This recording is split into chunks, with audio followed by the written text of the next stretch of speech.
All right, found some time to work on the S10.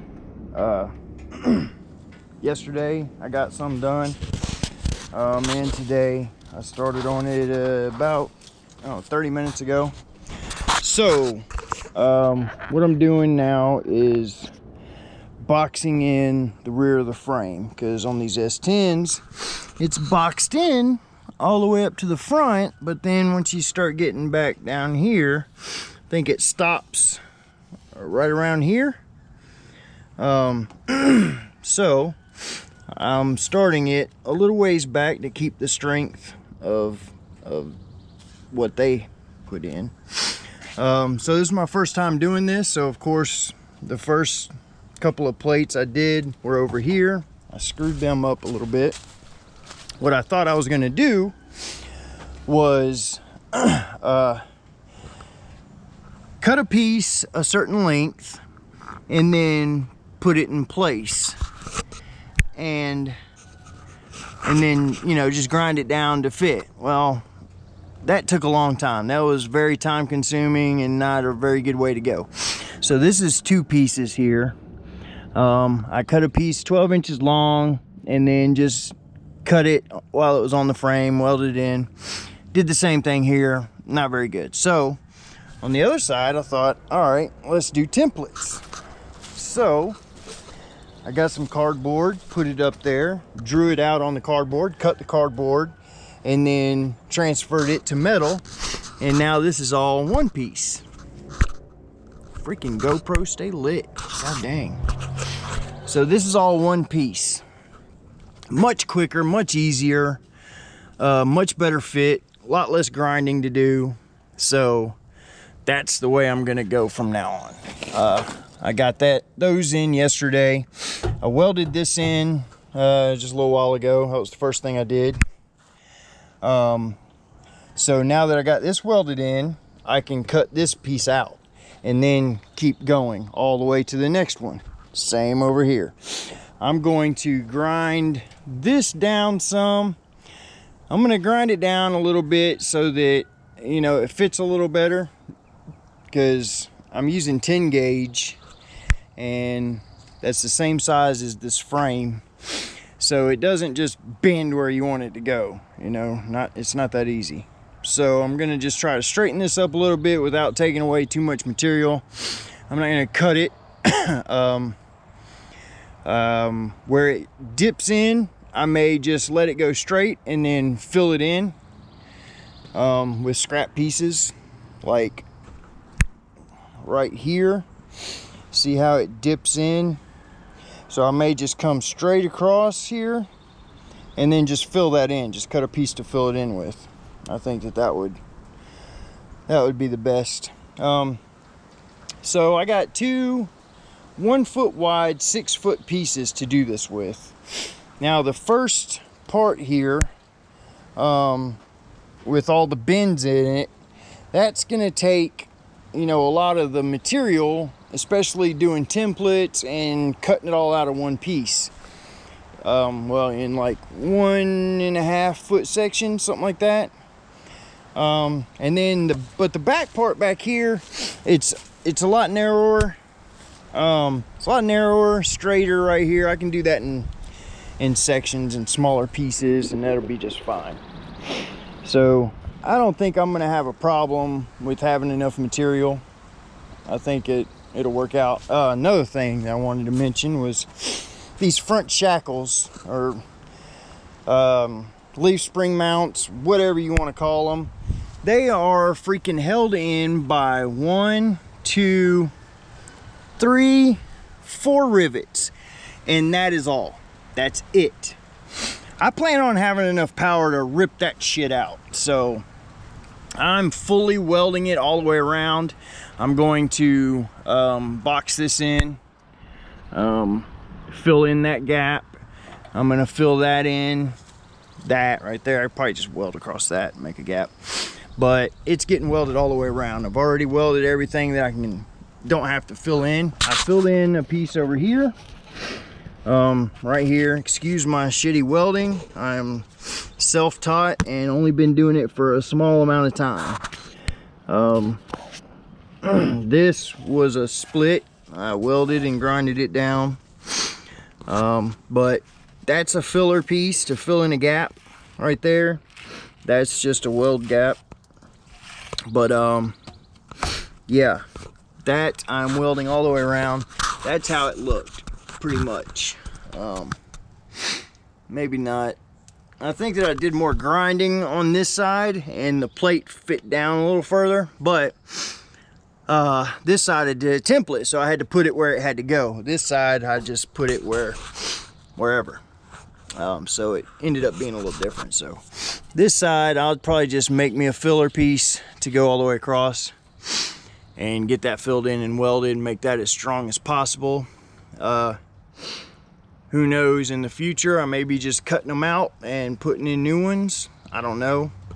I'm sure this truck will see several different transformations, as lots of hot rods do. This thing may 2 years from now end up being 4-link, but for now it's going to stay leaf spring. Not these crappy springs, but I'm going to put split monos just like in the Nova. I'm going to put Viking double adjustable shocks, and I'm thinking about doing Calvert sliders for back here. I've heard good stuff about them, the Calvert sliders, and of course Caltrax. So that's going to make up the whole rear end, and it'll have a 9-inch rear axle. But yeah, moving along on this thing. I'm excited. I finally got some time to get on this shit. But yeah, my next move is to cut this piece out and make a template. Hell, I may go all the way up to that one on both sides. I may do that. I'm gonna do a little grinding first. But this shit, this is my first time ever doing it. It's not hard. I'm doing it in the yard, not in a big fancy shop with Harbor Freight equipment, and it's going great. Not very expensive. So, you know, anybody can do this stuff. This is, like I said, this is my first time doing anything like this. This is gonna greatly stiffen this truck up. And that's what you need with the power that I'm planning on putting in this thing. I don't want to be twisting the frame up, you know, having to set one spring this high, the other spring this high in the front to get it to sit even. I don't want to go through all that shit. So I'm going to make this thing as stiff as I possibly can myself. It's going to have a 12-point cage in it. So bars coming back here, bars going up front. The outriggers, I'm going to get that stuff done before I put in any X-bracing for the frame. That way I don't screw up and get in the way of something. Because like I said, this is my first time, so I don't know exactly where everything's going to fall. So I'm kind of just going as I can, trying to choose wisely on my steps, so I don't double work myself, waste material, waste time, any of that. And hopefully any mistakes I make you can learn from, to save you time, money, material. It's all the same. But I seen one guy who had one of these S10s. He put in a brace from here, I think it was about right there, to the other side, and I thought that was pretty smart. These are the brackets that of course hold the bed. That's where the bed mounts. So he had a bar just like this going across there. I think I may do that, but I saw that in his truck and I thought that was pretty smart, just to keep that, you know, the same. Maybe he removes his bed on and off, you know, doing shit, I don't know, but I might do that. I might not, I don't know. I know I'm gonna have stuff in here. I don't know where yet. Once I get this, god damn, it looks like it's gonna fucking rain. That's all I need. Look at this. You see that cloud? The clouds. It's dark. I hope it doesn't rain. Anyways, about to cut this out. Update on the front end. I got in my lower control arm bushings. One set, I think the rears fit, the fronts didn't, so had to take them back to Summit.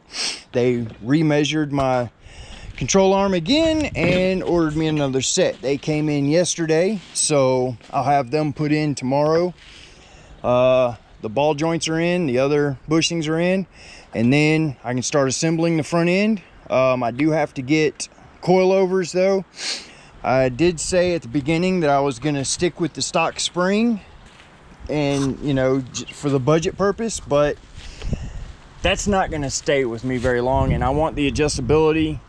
So I'm going to go ahead and get the coilovers. They're $500 for Viking. Front double adjustable coilovers.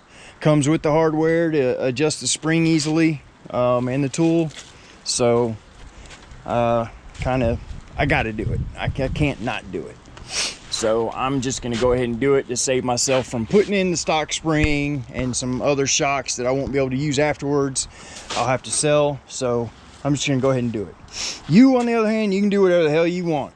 Keep it cheap. Put your V6 springs back in there. As long as you keep it all light, super light, and you're not putting in a poured block, you know, all super heavy shit.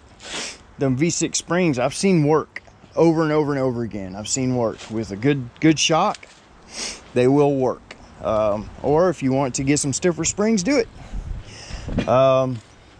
Started working on the Firewall, sanding it down a little bit, filling in some holes. I want to get that painted. I got some duplicolor, just the same exact color as the truck to spray it with. Just put it back, and then I can start, you know, I can put in my column, put this plate on here, you know, just start putting on this shit. I've got a ton of parts laying here ready for the truck, but, you know, it is what it is, as Turbo John says all the time. There we go. Supporting. Love them guys. It's my favorite channel. Him and his pops channel. Watch them both every single time. Can't wait for the next one. All right, so I'm gonna end this. I'm gonna cut this out if it doesn't rain on me, and then make a template and keep going. Hopefully I can get this done. If it doesn't rain, I'm gonna get to where I can cut this out today, at least. All right, I'll update when I work on it again, I guess, after this. Where's my phone? Yes. All right.